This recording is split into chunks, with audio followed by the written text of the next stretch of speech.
Salut à tous, amoureux Transidi Cinéma, j'espère que vous allez bien. Moi ça va. Je dois juste retourner la vidéo, voilà. C'est la deuxième fois que je tourne cette vidéo parce que j'ai toussé comme un putain de rachitique. Et que ça m'énerve d'être malade. Aujourd'hui on se retrouve donc pour l'analyse plan par plan, comme je l'avais promis, du trailer de Transformers Rise of the Beast. Deuxième trailer, enfin non, premier trailer du truc, mais deuxième trailer qu'on analyse. Et justement la vidéo analyse plan par plan du film Mario vous a extrêmement plu, vous l'avez kiffé, putain.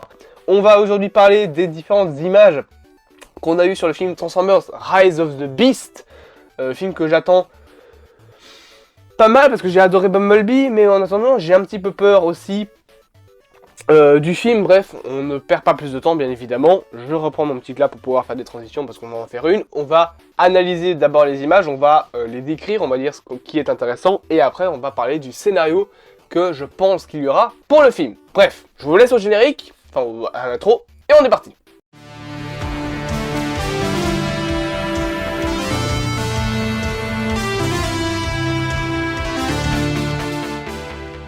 Alors bien évidemment on ne va pas analyser les débuts du trailer qui commence donc par des scènes de forêt et de plans sur New York, ça c'est pas vraiment très intéressant.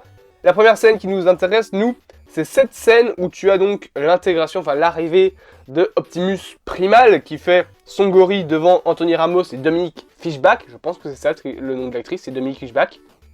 Donc les deux personnages humains principaux du film. D'ailleurs, on ne les voit que quelques secondes dans le trailer et ça fait du bien, ça montre que le film va s'intéresser beaucoup plus aux robots que dans le B-Verse. Et c'est en plus un point que j'ai dit sur le B-Verse qui était mauvais. C'était le développement des Transformers, donc ça je suis extrêmement content. Ça y est, on va avoir vraiment du robot avec des émotions. On a ensuite donc cette image là, où tu as donc Anthony Ramos et Dominique Fishback qui sont toujours devant Optimus Primal. Et ce gentil Optimus Primal donc met ses poings dans l'eau, t'as une grosse vague qui arrive, et il a l'air massif, il est mastoc, il a le logo des Maximals sur le torse. Et d'ailleurs, si cette image m'intéresse, c'est aussi parce que Anthony Ramos a déjà le gant qu'il a sur la main. On avait déjà vu des screens, enfin des images de tournage où tu avais Anthony Ramos qui avait un gant semblable à ceux qu'ont les humains dans Transformers 3, après que Will Jack, donc le personnage qui est appelé Q dans le film, ne leur ait donné pour tuer les Decepticons. Et ça c'est un truc qui m'intéresse un petit peu parce que quand on va parler du trailer, vous allez voir que pour moi, ils ont déjà rencontré les Autobots à ce stade-là, mais on va pas parler plus du scénario du film pour l'instant, on va d'abord analyser les images. Juste après, du coup, on a l'arrivée d'Optimus Prime, qui pointe son canon, d'ailleurs qui n'est pas son fusil, c'est un vrai canon qu'il a, un petit peu comme Bumblebee, dans son corps. Et là, j'aurais préféré, franchement, qu'il ait, tu sais, comme dans le B-Verse, une arme, tac, qui se met derrière lui. J'aurais préféré ça, mais voilà, au final, on n'a pas ça, on a un bras qui se transforme en canon, et il arrive, il fait get back en anglais, donc recule en français.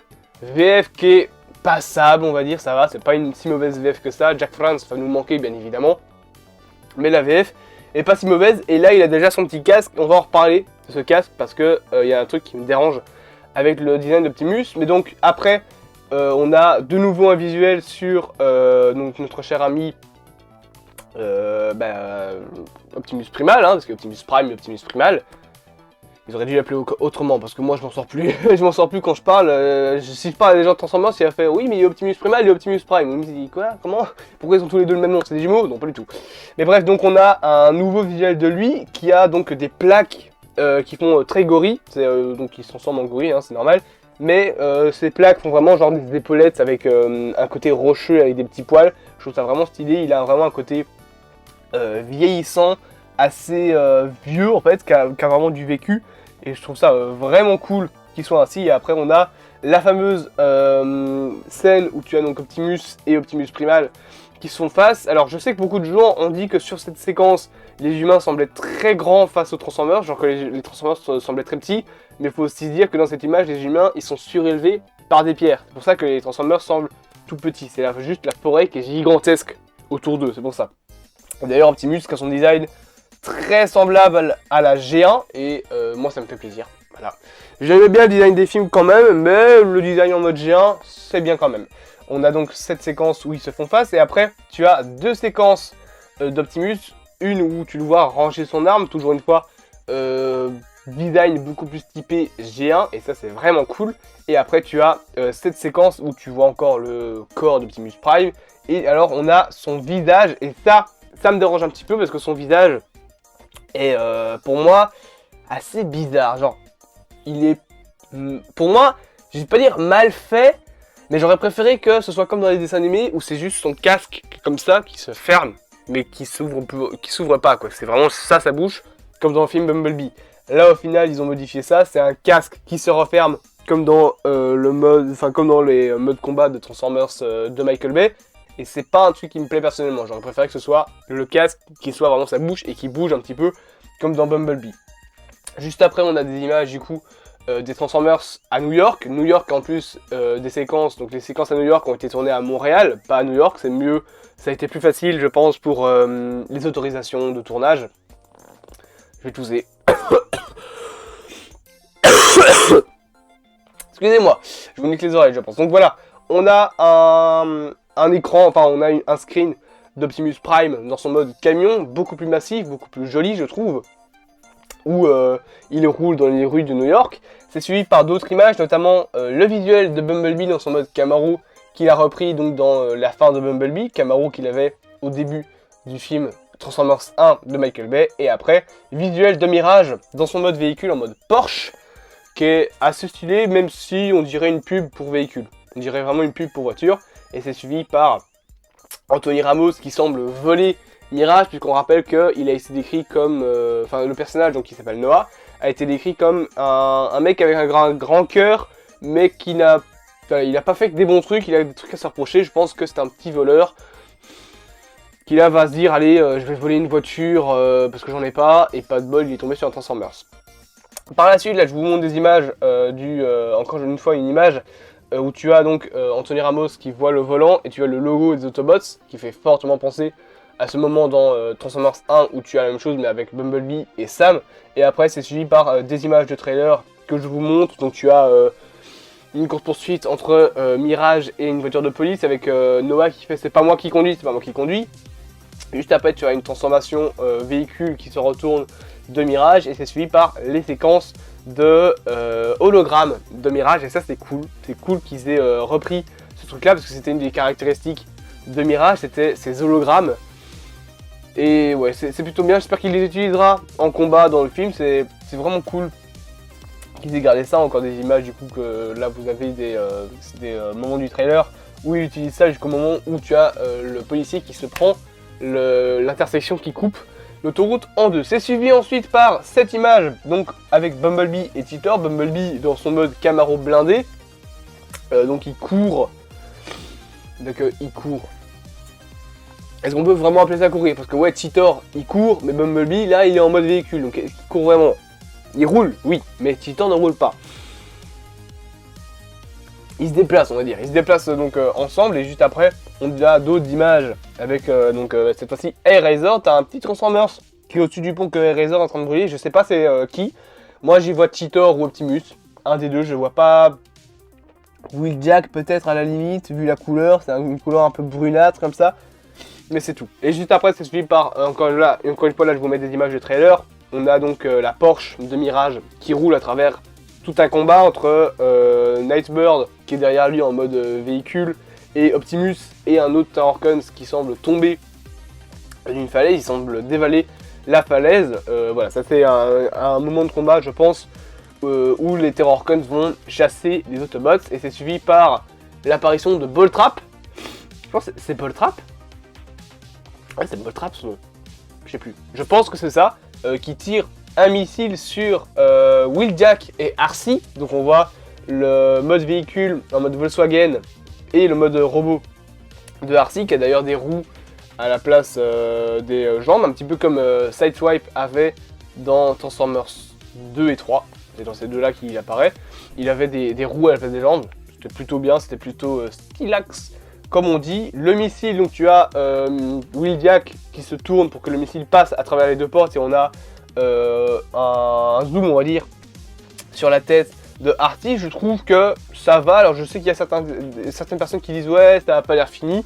Moi je le vois pas vraiment. Ouais, il y a peut-être la visière sur le visage de Arcee qui est peut-être un petit peu à refaire, mais sinon je trouve que c'est un beau design qui est pour moi très bien comme ça. Il n'y a pas vraiment grand chose à retoucher, c'est suivi par bien évidemment l'image. Là elle n'avait pas fuité, mais on avait eu une description qui avait fuité donc d'un premier trailer test qui avait été dévoilé, où tu avais justement cette image de Wheeljack avec Arcee toujours avec ses roues à la place des pieds, qui donc attaquait les Terrorcons. Et après on a une autre image, donc là c'est plus une séquence carrément du trailer, où tu as notre cher ami Optimus Primal qui dit voilà, de toutes les menaces que vous avez affrontées dans le passé, dans le présent et que vous affronterez plus tard, celle-ci est la pire. Et on voit des images que là je vous montre, que je vous fais défiler. Premièrement, on a une image de Scourge de dos, avec Optimus qui a l'air battu par Scourge, qui est au sol, et Bumblebee qui se fait empaler par Scourge. Scourge qui là a son mode robot, et alors il a le pare-choc de son véhicule en guise de plastron ou de poitrine, je ne sais pas comment on peut appeler ça, on va peut-être plus appeler ça un plastron. Et sa tête qui est vraiment ouais, le logo des Terrorcons, quoi, logique. Et après tu as l'image où il fait une sorte de champ électrique, et on va en reparler quand on parlera du scénario. Pour moi c'est à ce moment-là que Bumblebee meurt, et ce moment-là sera un moment au début du film. Vous allez comprendre pourquoi quand on parlera du scénario. Et on a donc Optimus qui est toujours à terre, et juste derrière on a un Transformers qui pour moi est Boltrap, parce que je vois qu'il a l'avant très prononcé. Et vous allez voir que dans les autres images, Boltrap a un gros truc à l'avant. Donc voilà, champ électrique de Wheeljack. Après, toujours des images pendant que tu as notre cher ami Optimus Primal qui parle, où tu as les Transformers sans Bumblebee. Encore une fois, on en reparlera quand on parlera du scénario, qui arrive justement au Pérou. Alors on sait qu'au Pérou, les Maximals feront partie du folklore de la ville où ils vont aller, et encore une fois on en reparlera quand on parle du scénario. Je pense que c'est à ce moment-là que les Autobots vont aller chercher les Maximals pour se battre contre les Terrorcons et potentiellement les Predacons.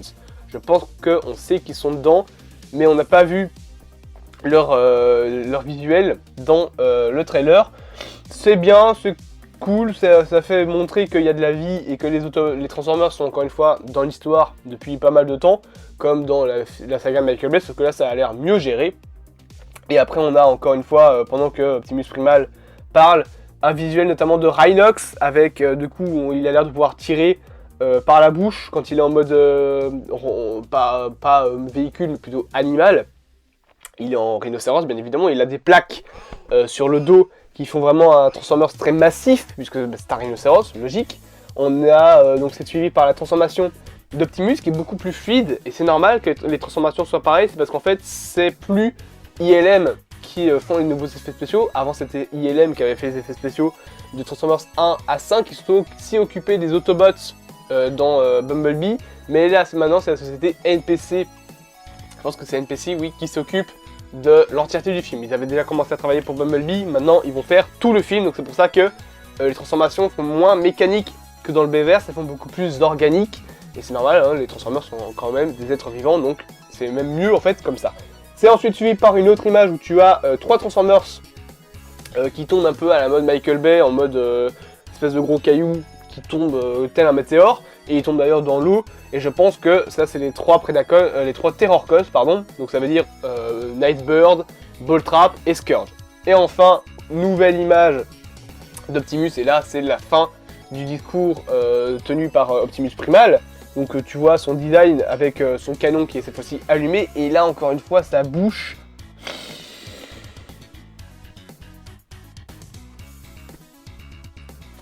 Vous l'avez, hein, bien évidemment, vous l'avez à l'écran, mais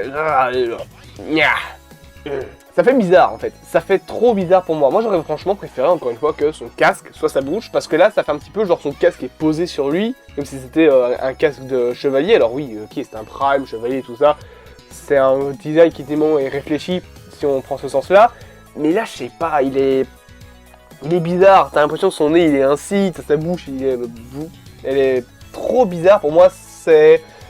Il y a des efforts à faire sur la qualité des effets spéciaux, hein. Il y a des choses à refaire. Bon, ça reste bien fait quand même malgré tout, mais j'aurais préféré que son casque soit comme sur cette image-là. Sa bouche, là par contre, il a beaucoup plus de classe avec le casque ainsi. qui est fermé sur sa bouche, et je trouve que, en fait, comme ça, c'est très bien. Ils auraient pas dû lui faire de bouche, ils auraient pas dû s'emmerder, entre guillemets, à faire des bouches comme dans le Bayverse. Dans les dessins animés Transformers, Optimus, il a un casque, et c'est très bien comme ça. Et après, on a le fameux combat final avec donc Ball Trap qui s'en va tirer sur ce qui est Optimus et Cheetor. Tu vois Nightbird en fond qui passe devant Ball Trap. Là, je vous fais défiler les images. Par la suite, on a l'image en mode robot de notre cher ami Optimus Primal, qui a d'ailleurs le logo, encore une fois, des Maximals sur le torse. Il a son épée là, qui fait tourner avec la chaîne derrière, et c'est suivi donc d'un gros combat final. Tu as Nightbird, tu as Arcee, tu as Cheetor, Optimus, tu as Optimus Primal, tu as Ball Trap, et tu as la grosse machine derrière, qui pour moi sera l'élément à désactiver dans le film, un petit peu comme la machine de The Fallen, les piliers dans Transformers 3, le cube dans Transformers 1, la bombe Transformium dans Transformers 4 et le bâton dans Transformers 5. Là, c'est une énorme machine.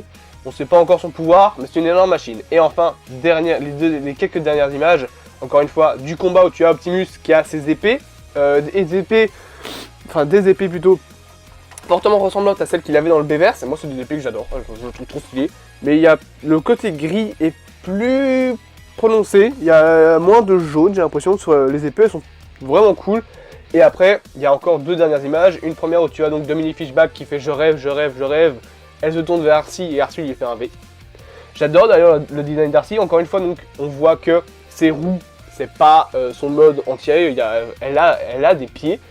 C'est juste qu'elle peut utiliser ses pieds comme des roues, comme Sideswipe, et elle lui fait un petit V. J'aime bien son design. Il y a l'avant de sa moto qui est là au niveau du torse.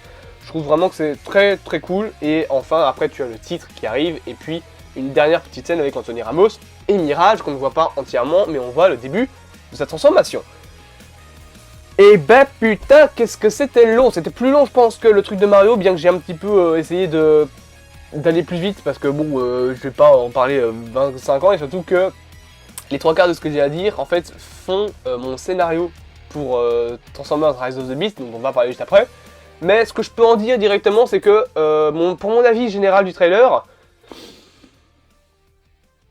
les designs sont cool, il n'y a rien à redire, à part, encore une fois, la tête d'Optimus. Je sais pas, j'ai un problème avec la tête d'Optimus, il faut vraiment qu'il refasse ça correctement, parce que là, actuellement, elle est pas mauvaise, mais il y a beaucoup mieux, quoi. Genre, la tête qu'il avait dans les films de Bay est mieux, parce que plus reconnaissable, plus visible, moins bouillie d'effets spéciaux. Là, après, encore une fois, il faut se rappeler quand même que le film ne sort que dans 6 mois, donc ils ont le temps, s'ils veulent, de redesigner la tronche d'Optimus Prime.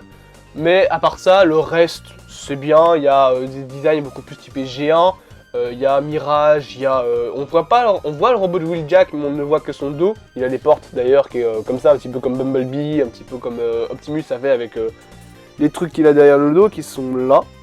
Qui sont des morceaux du camion, mais voilà, c'est cool, ça fait le taf. Les Terrorcons sont bien, Scourge est menaçant, Ball Trap tu vois qu'il est un petit peu genre c'est le Iron Knight du groupe, il a l'air bien armé, bien mastoc. Et les Maximals sont très très beaux, on a Eraser, on a Cheetor et on a Optimus Primal qui sont montrés. C'est des designs qui sont vraiment très très jolis, très très impressionnants, qui font assez vieux. Rhinox, on ne voit que son design de rhinocéros par contre, mais c'est plutôt stylé. Bon, on va essayer de se dépêcher un peu, hein, parce que c'est le rush de la première partie de cette vidéo, parce que j'ai découvert en deux parties, dure déjà presque une demi-heure. Donc, mon scénario pour moi de Rise of the Beast sera l'arrivée des Autobots sur Terre, enfin, leur retour, on va dire, sur Terre, dans le sens où ils sont déjà arrivés dans Bumblebee, donc on va les voir arriver sur Terre et découvrir le monde. En même temps, il devrait y avoir les Terrorcons qui arrivent. Le film, à mon avis, devrait commencer sur une scène d'exposition des Terrorcons envoyés par on ne sait qui, peut-être les Decepticons, peut-être Unicron, pourquoi pas, pour chasser les Autobots, et les Autobots, eux, se cacheraient. On y découvrirait également les humains, hein, Anthony Ramos, Noah et Dominique Fishback, qui il me semble joue un personnage qui s'appelle Sacha, si je me souviens bien, je sais plus trop. Et les Autobots, du coup, vont devoir, au départ, se battre contre les Terrorcons, s'ils vont y perdre Bumblebee, justement. Pourquoi pas imaginer qu'on perde ce membre-là dès le début du film, et qu'on découvre qu'il y a un gros MacGuffin, bien évidemment la grosse machine qu'on voit dans le trailer. contrôlés par les Terrorcons et les Predacons s'ils sont dans le film. Ensuite, les Autobots n'ayant plus de moyens de s'enfuir, ou du moins étant mis à mal et Bumblebee étant décédé, je pense qu'à ce moment-là, ils vont repartir sur les traces des Maximals, redécouvrir d'où ils viennent, le Pérou, etc. Aller jusque dans la forêt où se trouvent ces personnages-là. Et à ce moment-là, on les verrait donc repartir avec les Maximals pour un combat final contre les Terrorcons, pour faire revenir Bumblebee, et pour faire également tuer les Terrorcons et détruire leur grosse machine qu'on voit dans le trailer.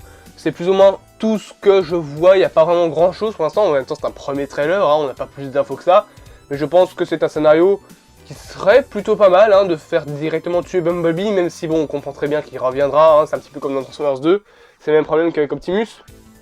Mais là je pense que sa mort sera quand même plus touchante, parce que déjà il y a un film sur lui, il sera mieux introduit, il sera mieux développé, donc sa mort sera plus touchante. Scourge a l'air d'être une vraie grosse menace, et les Maximals et les Predacons ont l'air vraiment de pouvoir développer tout ce côté mythologique des Autobots, et le film pourra se permettre justement de partir dans la mythologie de Cybertron, le voyage dans le futur et dans le passé, parce qu'on sait que dans Beast Wars, les Maximals sont des Transformers qui ont voyagé dans le passé, et qui du coup savent comment va se faire le futur d'Optimus, etc. Optimus qu'on voit d'ailleurs dans l'arche, dans je ne sais plus quelle partie de Beast Wars, mais on voit Optimus.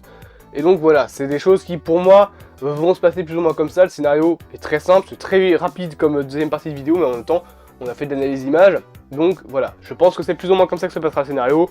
Il n'y a pas d'autre chose à en dire, il faut attendre un second trailer et plus d'infos sur le film pour pouvoir développer un petit peu le scénario. Mais je pense que c'est comme ça que ça se passera.